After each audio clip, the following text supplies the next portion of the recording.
গরম পানিতে ভিজিয়ে রেখে এখন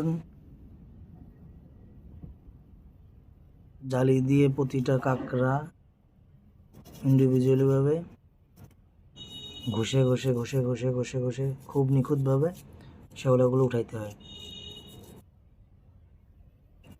1 কেজি কাঁকড়া ধুতে কি মিনিমাম 1 ঘন্টা তো লাগে নাকি? খালি ধুতেই 1 ঘন্টা লাগে। আবার এগুলো কাটাও খুবই ক্রিটিক্যাল। এগুলো আবার বিরাস করতে হবে, যেগুলো এটা দিয়ে শেষ করা যাবে না সেটা আবার বিরাস করতে হবে। যে এখন এটা এবার বিরাস বিরাস করতে হচ্ছে। বিরাস করলে দেখা যায় সব জায়গা যেখানে যেখানে ওই যে ময়লাগুলো থাকে ময়লাগুলো উঠে যায়। মানে কয়েকটি ধাপে এটা আসলে ক্লিন করতে হয়। এটাই জাস্ট আপনাদের বুঝাইলাম।